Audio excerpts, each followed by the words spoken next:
Well, I don't know for sure just when I was birthed. They didn't keep no record then like they do now. I think Master Dave's keeps some kind of record on us. He been dead a long time. Time for freedom in Louisiana.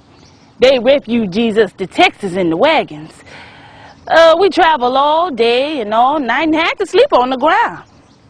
It didn't take us long to get to Calvert out there in the bottom of Texas. And they put us on a barden plantation. We was out there digging potatoes in the fields, and the Yankees pull up in 2 big wagons. And they tells us to come off the fields and freeze us. There wasn't no celebration about it. And Master say us can stay there till us decide what to do. Well, then something funny happened there. The slaves all drink out of that well. They drink in the morning and have awful cramps by dinner time. And in the evening, they's dead. Dies like flies. So fast they couldn't even make coffins for them. They just sew them up in sacks and bury them that way. Well, some of the slaves say they think Master put some poison in that well. Well, I don't know what happened, but it sure looked funny. Freed once before. Really free June 19th.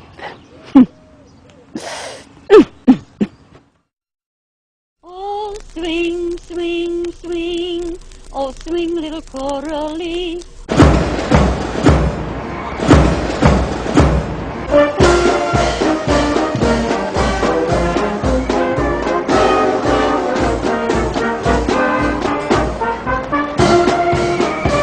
Throughout the 1990s, Juneteenth continued to enjoy a growing and healthy interest from communities and organizations throughout the country. The Smithsonian Institution, the Henry Ford Museum, and others have begun sponsoring Juneteenth-centered activities.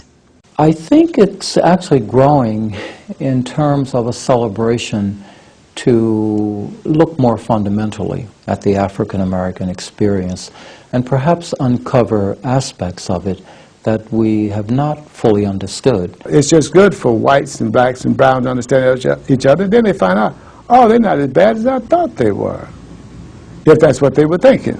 Even the northern cities of Milwaukee and Minneapolis now host 2 of the largest Juneteenth celebrations in the nation. From as far away as Japan, the legacy of Juneteenth is celebrated. First of all, I celebrate the day starting at Ashton Villa in Galveston, Texas, and that's where I've been since 1979. I started off giving thanks to God at the same place where Gordon Granger made the announcement that we were set free.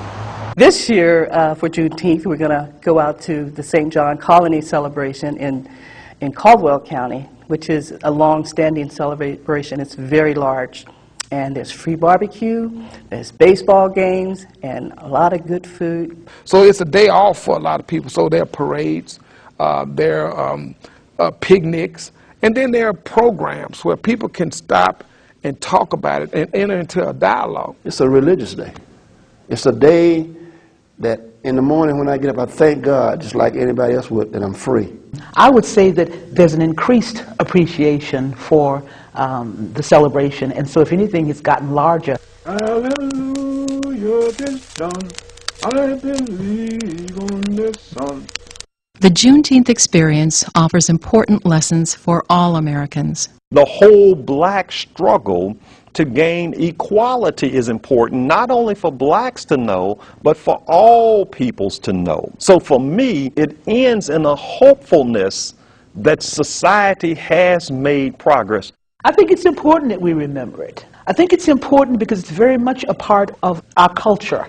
Juneteenth, there's always going to be the issue of social justice, social inequality, the issue of civil rights. Those are reoccurring themes throughout history. And Juneteenth represents the struggle to have all those things. Oh, keep your lamp trimmed and burning. By being sensitive to the conditions and experiences of others, we can then make significant and lasting improvements in our society. I would like for them to historically know the significance of it. If you don't want to celebrate, you don't have to celebrate. But I'd like for you to know the importance of it. That's why I say it's so important that families teach their children about the history of Juneteenth, if you can't think of anything else and you hear the word Juneteenth, it should immediately go to your conscious mind that that's the day that the slaves were set free in Texas in 1865, June 19th. In cities all across the U.S., people of all races and religions come together to truthfully recognize a period in American history that continues to influence our society today. Whether it is called Juneteenth or the 19th of June, it is a significant day for all of us to celebrate our precious freedom.